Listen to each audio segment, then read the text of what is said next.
Hi friends, ఒక కథ చెప్పాలనుకుంటున్నా. ఇది కథ కాదు, నిజం ఇది.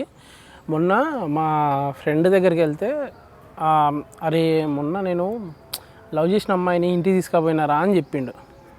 నేను ఏం అడగలే, సరే చెప్పురా అని చెప్పి ఇంటా ఉన్నా. ఏం జరిగిందంటే, ఈడు ఏం చేస్తాడు, ఈడు పెద్ద పనికి మళ్ళీ ఏదో బేవర్సీడు. ఈడు ఒక అమ్మాయిని 5 years నుంచి బాగా లవ్ చేసి ఇంకేం చేస్తాడు, సర్లే ఏదో ఒకటి ఉందిలే కానీ అమ్మాయి ఇంట్లో మ్యారేజ్ అది సెటిల్ అవుతుంటే ఇంకా సరే వద్దని చెప్పి మా ఇంటికి వెళ్ళిపోదామని చెప్పి అమ్మాయిని తీసుకొచ్చేసి ఇంటికి తీసుకుపోయాడు.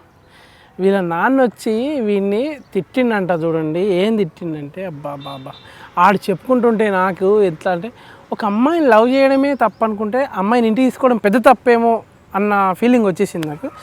ఏంటంటే యాక్చువల్గా వాళ్ళ డాడీ అమ్మాయికి మంచి క్లారిటీ ఇచ్చిందంట. ఏంది, అమ్మ నువ్వు ఇన్ని లవ్ చేసినావు, ఎన్ని సంవత్సరాలు, 5 సంవత్సరాల నుంచి లవ్ చేసినావు, ఇన్ని సంవత్సరాలలో నీకు ఒక్కసారైనా నాకు తిండి పెట్టే అంటే నన్ను పోషించే శక్తి నీకుందా అని అడుగుదాం అనిపించిందా అమ్మ అంటే, అమ్మాయి సిగ్గుపడకుండా లేదు అంకుల్, అంటే నాకు చాలా ఇష్టము రవి, అతని పేరు. ఓకే, నాకు రవి అంటే చాలా ఇష్టము, నేను రవితో ఎట్లాగట్లా బతికేద్దాము, ఏదున్నా లేకున్నా మేము బతికేస్తాం మంచిగా. అప్పుడు వాళ్ళ నాన్న ఒక మాట నాకు ఇప్పటికీ నవ్వు వస్తుంది. ఏంటంటే, వీడికి పొద్దున్న లేస్తే టూత్పేస్ట్, బ్రష్, తర్వాత టిఫిన్, తర్వాత లంచ్, తర్వాత డిన్నర్, పడుకునే ముందు ఏదన్నా తినాలంటే అది నేనే ఇప్పియాలి, మళ్ళీ మిస్ అయిపోతుంది. వీడి చెప్పింది ఏదో నాకు ఆడంత బాగా చెప్పిండు, బట్ నాకు కొంచెం చెప్పడానికి చెప్తా. వీడి పొద్దున్న లేచి నుంచి బ్రష్, టూత్పేస్ట్, బ్రష్, తర్వాత టిఫిన్, తర్వాత మధ్యాహ్నం లంచ్, ఈవినింగ్ డిన్నర్, అంటే ఈవినింగ్ స్నాక్స్, నైట్ డిన్నర్, వీడు పడుకునే బెడ్, కప్పుకునే బెడ్షీట్, ప్రతి ఒక్కటి నేను ఇప్పించిందే. ఇప్పుడు రేపు పొద్దుగాల మీరిద్దరు పెళ్ళి చేసుకొని ఇంటికి వస్తే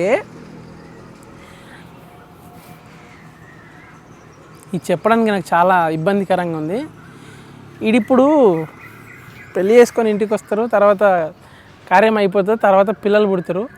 ఈయన్ని నేనే చూసి, నిన్ను నేనే చూసి, నీ పిల్లలను కూడా నేనే చూడాలా, సిగ్గుండాలి నీకు ఇంతనన్నా వీడితో రావడానికి అని చెప్పి వాళ్ళ నాన్న బీభత్సంగా తిట్టేసిండు అమ్మాయిని.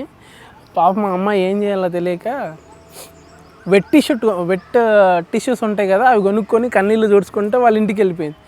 మళ్ళీ తెల్లారిపోయి అడిగితే, రే నువ్వు మళ్ళీ ఒకసారి మా ఇంటికి వచ్చినావంటే నీకు మామూలుగా ఉండదని చెప్పి పెద్ద రచ్చ చేసిందంట అమ్మాయి. ఈడు వచ్చి చెప్పుకుంటే బాధపడతా ఉన్నాడు అనమాట. ఇంకోసారి ఏ అమ్మాయిని నమ్మొద్దురా బాబు, నమ్మితే మాత్రం పెద్ద రిస్క్లో పడిపోతావు.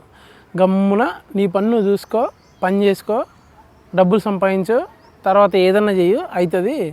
లేకపోతే ఇంట్లో వాళ్ళు కూడా చాలా దారుణంగా చూస్తారు నిన్ను అని చెప్పేసి ఆడు చెప్పుకొచ్చింది నాకు. ఒరే ఏందిరా ఇది అంటే, ఇక జీవితం పుట్టిన ప్రతి ఒడికి 20 సంవత్సరాలు దాటితే అని కష్టాలు తప్ప ఇంకా ఏం ఉండట్లేవు డబ్బులు సంపాదించకపోతే. నేను చెప్పేది ఏంటంటే, ఓవరాల్గా పైసలు సంపాదించడం ఇంపార్టెంట్, అది ఎట్లా సంపాదిస్తారనేది మీ ఇష్టం. ఇదే చెప్దాం అనుకున్నా. Okay, thank you.